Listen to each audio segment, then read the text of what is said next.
Okay,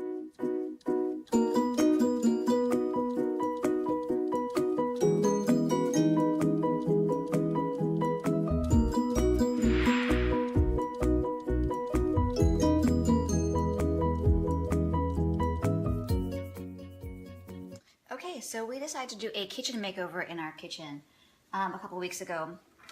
And it's kind of daunting to do that kind of stuff because, well, number one, what happens if you mess up? And then number two, what happens if you mess up? So we had a basic oak kitchen and we decided to paint everything because when we got the quotes from various contractors, we were looking at between $2,000 and $3,000 to do all of the cabinets. And that's kind of a lot of money. And that wasn't even including the distressing of the cabinets. So we decided, hey, you know what, we can probably try and do this ourselves. And we got this fantastic stuff from Petals and Vine in McKinney. And it's called Amy Howard One Step Chalk Paint. And that is what turned our oak cabinets to this really beautiful milky white color. But we didn't really want milky white. We wanted distressed cabinets. So what you're looking at right now, I've got 3 coats of paint on these oak cabinets, which took it from that really rich, warm yellow to this bright kind of milky white. So in order for us to kind of tone it down and get that rustic feel, what I'm doing right now is I have the Amy Howard Light Wax, and I have a wax brush that I got from Amazon, and I would highly recommend that you use this. You could also use, just regular t-shirt stuff, an old t-shirt that you cut up, but this brush, come up close, you can see how rich and dense the bristles are and they really hold on to the wax. And I just hold my brush like this and I just kind of work it into the paint, and you can see that it gives it a really nice warm tone. So some people would stop here, but I'm really looking for that kind of tea stain feel. So after I finish applying all the wax, which is the basic light wax, I'm going to start distressing it.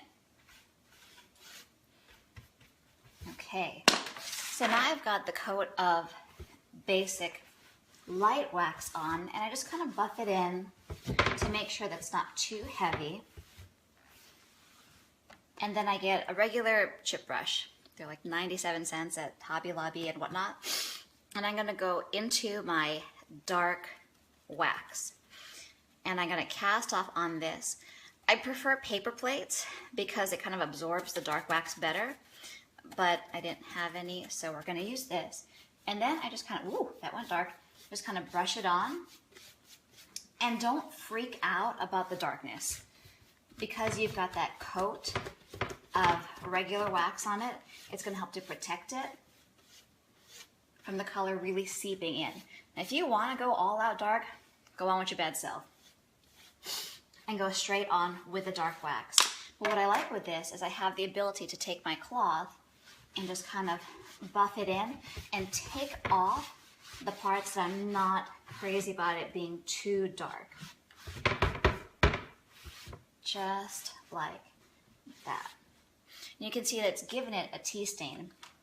And then what I do is I go back and we've got all this cool beveling on the cabinets, which didn't show when it was, plain wood. So I just go into the beveling and I just start using my chip brush. And you'll notice that I'm front loading it, so it's just like the tip of it like that.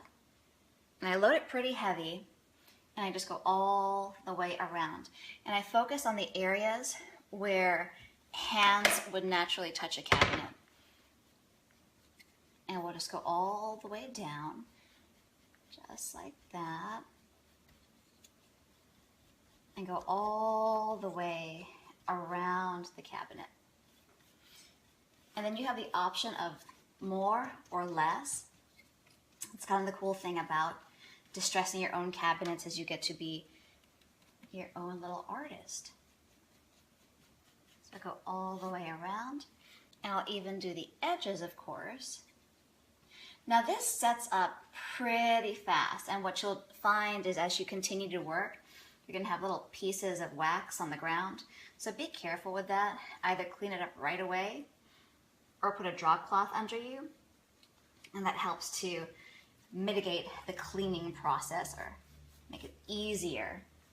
And even the beveling on the face, I'll do.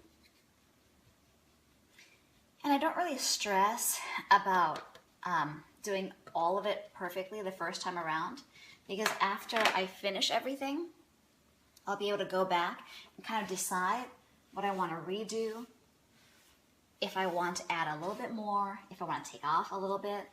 If you want to take off a little, what you can do is just get a tiny bit of clear wax or light wax. Like let's say, I didn't want it so dark over here.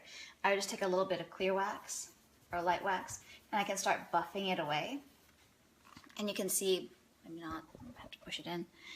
And you can see that I have taken off the wax. So you can decide how much you want on it and what you can do with it. And it's a pretty cool process. Time consuming, but after the quotes, man, I mean, you save so much and it's really fun. So happy waxing, happy kitchen makeovering, and have a great day. Bye.